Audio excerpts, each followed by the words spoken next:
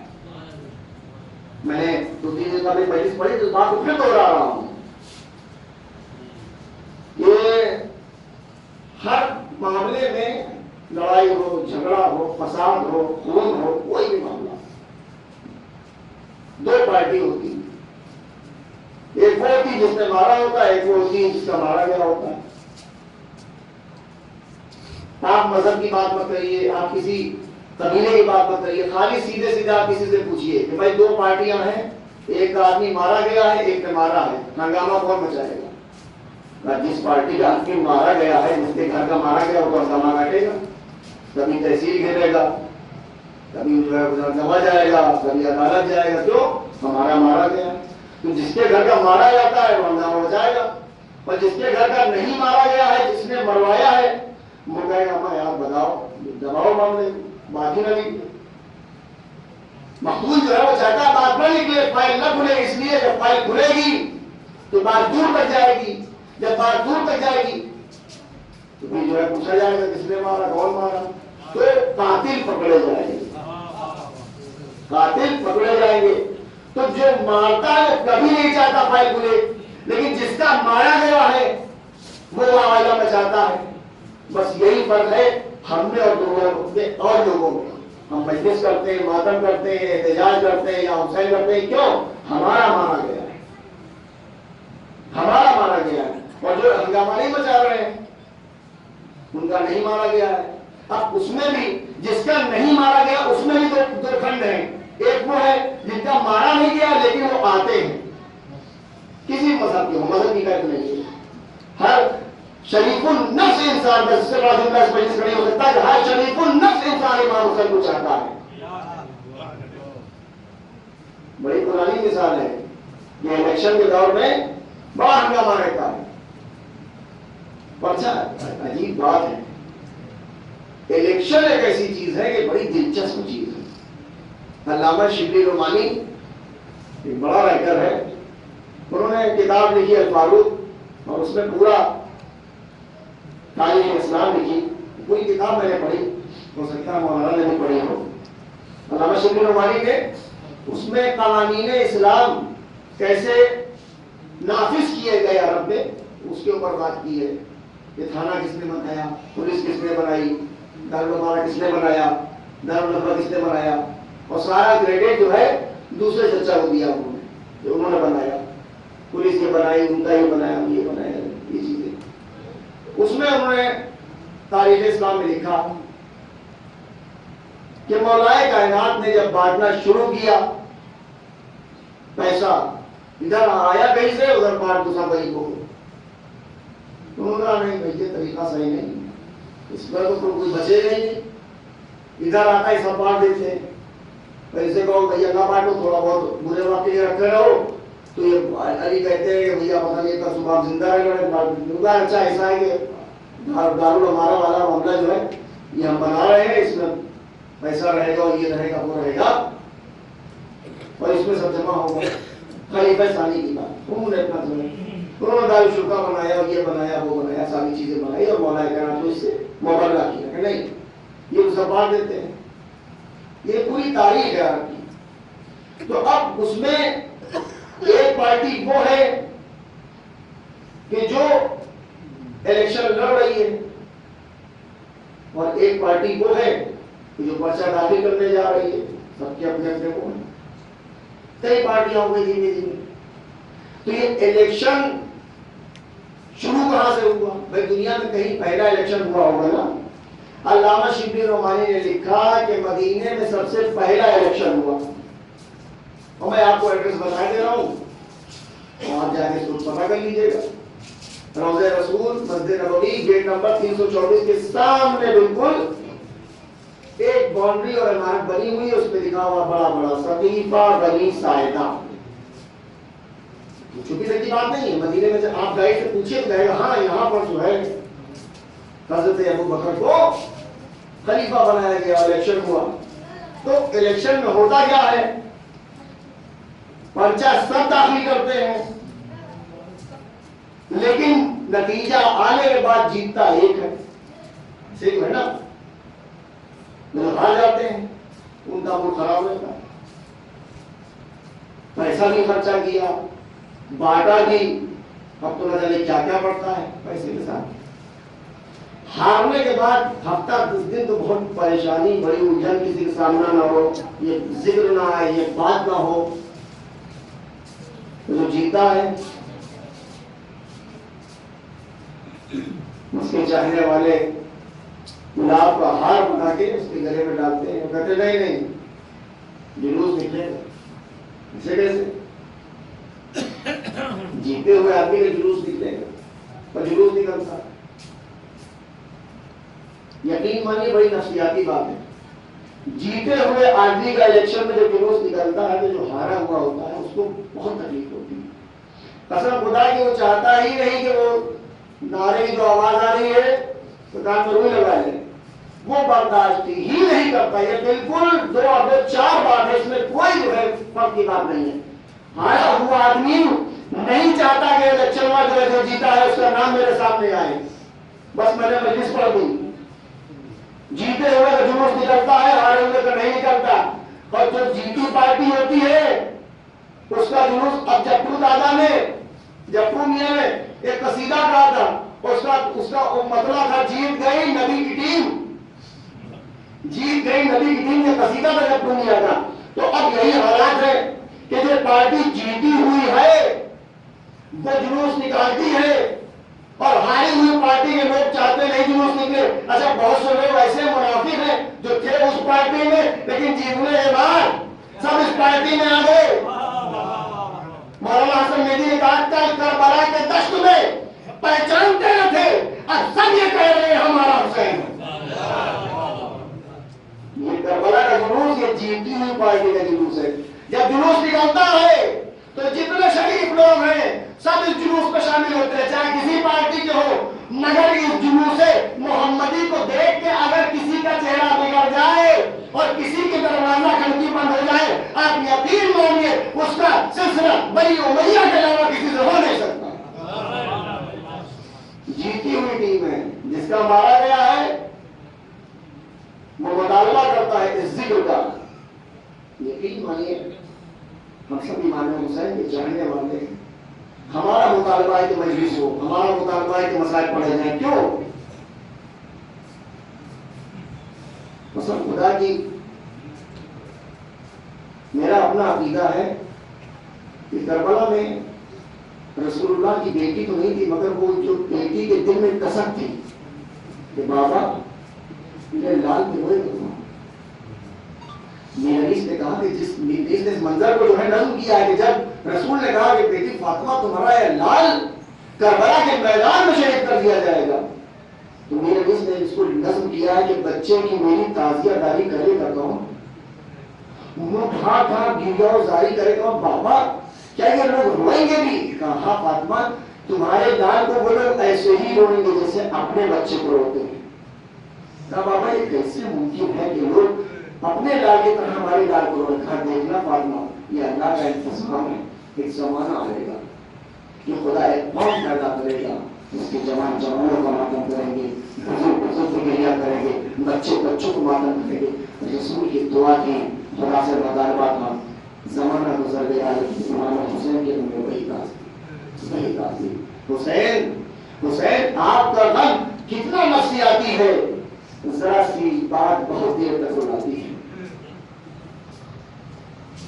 بس مجلس تمام کر دیا میں نے، چند جملے مسائل کے سن لیجیے۔ روایت کہتی ہے جنت البقیع کے قبرستان میں ام المنین جا کے بیٹھ جاتی تھی، مٹی کو ریت کو اکٹھا کر کے چھوٹی چھوٹی 4 ٹکڑے کر چاروں کے اوپر ہاتھ رکھ کے ام المنین فاتحہ پڑھتی تھی اور اس کے بعد اس کو مٹاتی تھی، کہتی تھی جعفر میں تم پہ نہ رہوں گی، عبداللہ میں تم پہ نہ رہوں گی، اور میں تم پہ نہ رہوں گی، عباس میں پوچھنے نہ روکی اور چاروں قبریں مٹانے کے بعد پھر ایک بڑی قبر اکیلی بناتی تھی اور کہتی تھی اے حسین میں تم پہ رو گی اس لیے کہ کربلا میں فاطمہ رکھی بھئی ماں عباس کی زندہ ہے عباس کو رونے کے لیے مگر ہائے کربلا 3 دن کا بھوکا ہوا پیاسا جس کا علاج شہید کیا گیا اس کی ماں کربلا میں رکھی. ہاں ہمارے بدو جملے غازی عباس کے حوالے سن لیجئے. ایک مرتبہ بشیر ابن جزلان پہنچتا ہے مدینے اور مدینے میں اعلان کرنا شروع کرتا ہے وہ مدینہ تجدد لا تقبلینا اے نانا کے مدینہ رہنے کے قابل آ رہے ہیں وہ بس یہ اعلان سن رہا کر رہا تھا بشیر کے. مرتبہ بشیر دیکھتا ہے کہ بیت الشرف سے ایک بی بی باہر نکلتی ہے جن کی کمر خمیدہ ہے حسن کا سہارا کیے ہیں آتی ہے اور آنے کے بعد کہتی ہے بشیر چپ ہو جا بشیر خاموش ہو جا کس کی بات کر رہا ہے کون حسین کہا نبی کا نواسا حسین فاطمہ کا لخت جگر حسین کربلا کا واقعہ سنانے لگا بشیر. ایک مرتبہ ام البنین نے کہا بشیر ایسے کیسے ہو سکتا ہے میں نے عباس کے حوالے کیا تھا عباس کو ساتھ میں بھیجا تھا عباس کی ضمانت میں دیا تھا بشیر جب یہ قافلہ مدینے سے جا رہا تھا میں نے اپنے سر کی قسم دیا تھا عباس اگر فاطمہ کے لال کے اوپر ایک تیر بھی لگ جائے گا تو تمہاری ماں تمہیں دوسرا بخشے گی. میں اتنا کہنے کے بعد ام البنین نے نجف کا رخ کرے گا یا علی تم کو بڑا ناز تھا. ارے دیکھا کربلا میں حسین مار ڈالے گے میں اتنا کہنا تھا. ایک مرتبہ بشیر نے کہا بی بی نہ کہو اس لیے جب تک عباس کے بازو سلامت تھے حسین کے اوپر ایک تیر آیا. اس کی دلیل بھی سن لیجیے کہ جب یوم عاشورہ جناب عباس اجازت مانگنے کے لیے آئے ہیں حسین نے کہا نہیں عباس تم کو اجازت نہیں ہے تو جناب عباس نے سر کو چھپا کے ایک جملہ کہا تھا آقا میں آپ کو زخمی نہ دیکھ پاؤں گا اس لیے مجھے مرنے کی اجازت دے دیجیے. ادادارو ام البنین نے بس ایک جملہ کہا بشیر اچھا میرے بچے کی جنگ بتا دو. بشیر نے عباس کی جنگ بتانا شروع کیا. ایک مرتبہ ام البنین کی کمر سیدھی ہو گئی کہتی ہے اچھا بشیر یہ بتاؤ جب کوئی انسان کبھی زمین کے اوپر گرتا ہے تو سب سے پہلے کیا کرتا ہے. بشیر نے کہا بیوی اگر کوئی زمین پہ گرتا ہے سب سے پہلے اپنے چہرے کو بچانے کے لیے زمین پر ہاتھ ٹیک دیتا ہے. ام البنین کمر کام کے زمین پر بیٹھ گئی مگر ہائے میرا لال عباس جب زمین میں کربلا پہ گرا ہوگا تو بازو نہ تھے میرا لال منہ کے بعد زمین میں کربلا پہ آیا ہوگا. ایک آواز جنت المخی سے آئی نہیں ام البنین جب عباس گھوڑے سے گرا تم تو وہاں نہیں تھی مگر یہ دکھیاری ماں فاطمہ تم